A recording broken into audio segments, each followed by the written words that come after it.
হুম, আসসালামু আলাইকুম।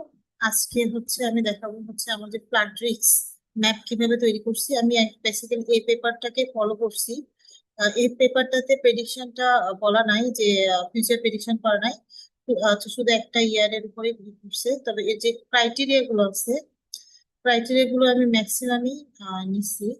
আহ, এই ওর ক্রাইটেরিয়া, যেমন aspect, LOSC, distance to road, distance to stream, zoology, geomorphology, soil elevation. SPI stream power index. STI হলো sediment transport index. Curvature slope. TRI এটা হচ্ছে টারেন ট্রাফনেস ইন্ডেক্স। আর টিডাব্লিউআই হচ্ছে টোপোগ্রাফিক ওয়েটনেস ইন্ডেক্স। আর এনডিভিআইটা যদি আমি নিই তাহলে কিন্তু প্রেডিকশন করা যাবে না, এই জন্য এটা আমি নিই নাই। দেন রেনফল। সো বেসিক্যালি আমি এই যে ফ্লো চার্টটা এখানে দেওয়া আছে সেটাই বেসিক্যালি আমি এটা ফলো করছি। এরপরে আমি মডেলটা আমি দেখাবো।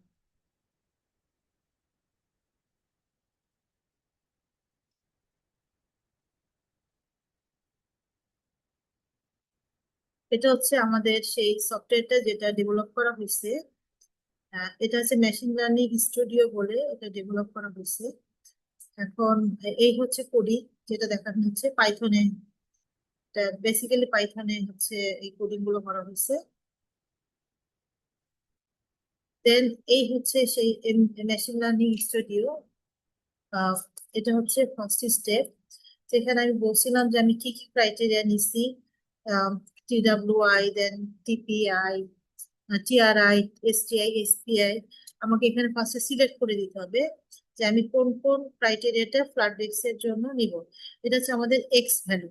আর ওয়াই ভ্যালুতে আমাকে যে আউটপুটটা দিবে সেটা যে ফ্লাড, সেটা আমাকে সিলেক্ট করতে হবে। দেন কনফার্ম করতে হবে। কনফার্ম করলে আমার স্টেপ 2 তে দেখা যাবে আফটার কনফার্মেশন, তখন ও আমাকে মডেলকে সিপি করবে। এখানে আমি ক্লাসিক যখন টাস্ক টাইপ আসবে, এখানে আমি রিগ্রেশন না নিয়ে ক্লাসিফিকেশনে যাব।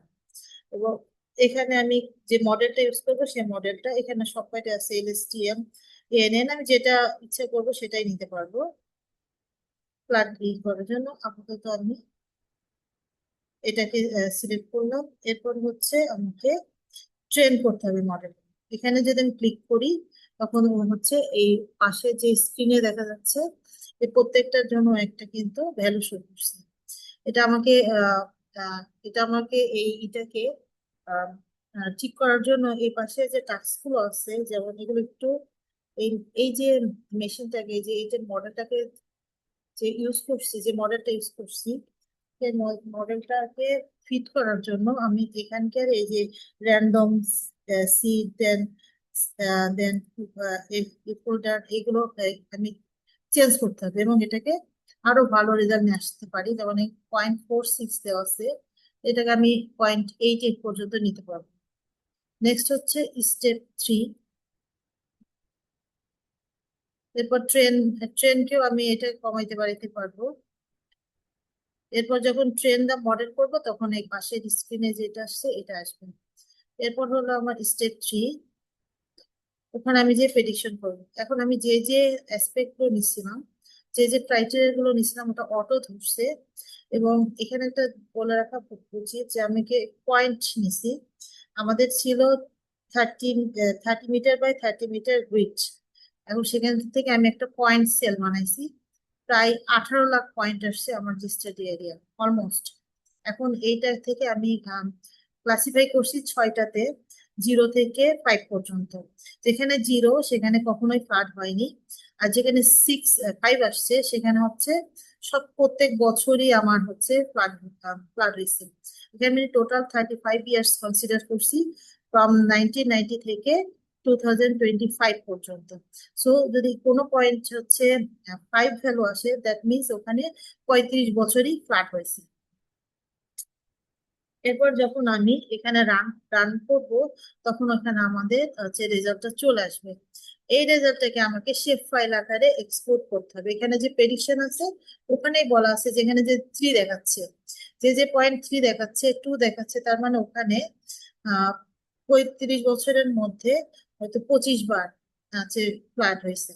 এইভাবে আমরা আগে ক্লাসিফাই করে দিছি। এখন আমি এই যে এক্সপোর্ট শেপ ফাইল করলে পরে ও শেপ শেপ ফাইল আকারে তৈরি চলে যাবে, এবং সেটাকে আমি জিআইসে নিব। এটা সেই শেপ ফাইল।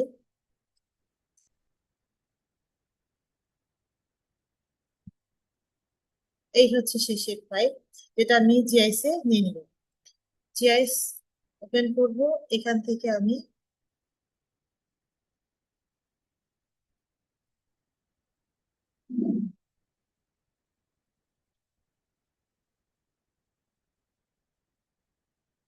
এখন এই যে এখানে ওই যে পয়েন্ট ফাইল গুলো চলে আসছে, পয়েন্ট ফাইল গুলো ভ্যালু গুলো চলে আসছে, এবং 5 সালে কি অবস্থা, 15 সালে কি অবস্থা, 25 সালে কি অবস্থা, 95 কি অবস্থা, সবই কিন্তু আসছে, দেখা যাচ্ছে।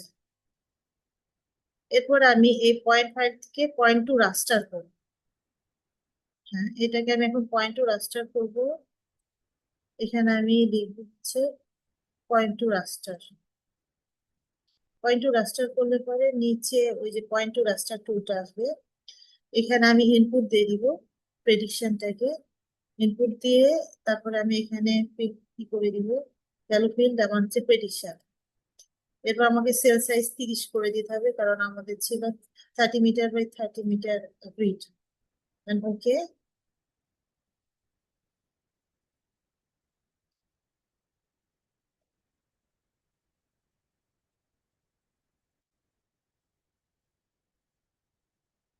কাজ চলতেছে, একটু টাইম লাগবে।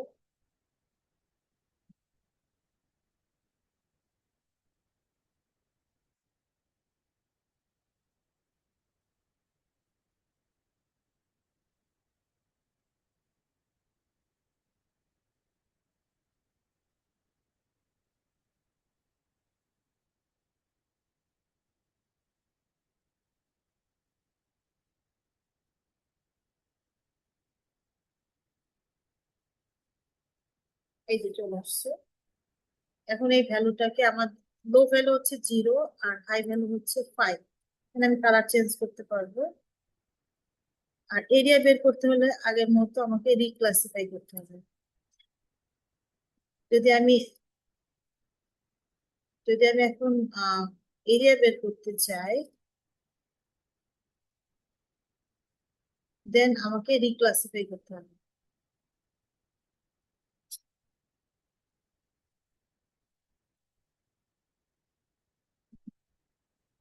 এখানে আছে রিক্লাসিফাই স্পেশাল অ্যানালাইসিস।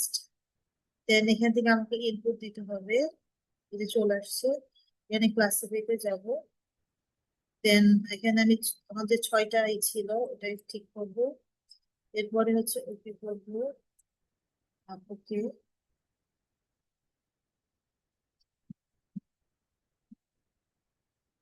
এটা আসছে। এখন আমি হচ্ছে ভ্যালু ভ্যালু দেখবো যে এখানে আমাকে কোনটা সেল যে পিক্সেল গুলা দিতে হবে। আমি অ্যাট্রিবিউট টেবিলে যাব। এন অ্যাট্রিবিউট টেবিলে যে আমাকে ফিল্ড একটা add করতে হবে, অ্যাড ফিল্ড। এরিয়া লিখবো। এখানে আমাকে ডাবল দিতে হবে। ওকে। এরপর আমাকে এটাকে সিলেক্ট করতে হবে। এখান থেকে আমি ফিল্ড ক্যালকুলেশনে যাব। কাউন্টে যাবে, এখানে ইন্টু দিতে হবে। ইন্টু আমার হচ্ছে সেল সাইজ ছিল হচ্ছে 30 বাই 30 মিটার। তাহলে আমাকে এরিয়া হচ্ছে 3 × 3 900, 30 × 30 900 ডিভাইডেড বাই, আমাকে কিলোমিটার স্কোয়ার নিতে গেলে পরে 1 কিলো আছে, আমরা জানি যে হচ্ছে 1000 মিটার সমান 1 কিলোমিটার। 1000 × 1000। ওকে, এই তো চলে আসছে। যে আমার দেখা যাচ্ছে এখানে যে ক্লাসিফিকেশনটা করছি, সেটা কিন্তু ভ্যালু চলে আসছে।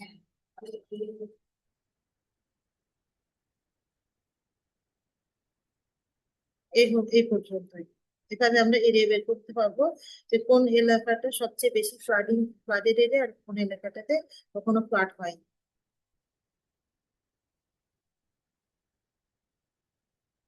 এখানে আমরা একটা জিনিস লক্ষ্য করে দেখি, অ্যাট্রিবিউট টেবিলে যে যে আমাদের কিন্তু কখনোই ফ্লাড হয়নি, সেই এরিয়াটা হচ্ছে 6 669 কিলোমিটার স্কোয়ার। আমার যে স্টাডি এরিয়ার মধ্যে এই 669 কিলোমিটার স্কোয়ার কখনো ফ্ল্যাট হয় না। That's it.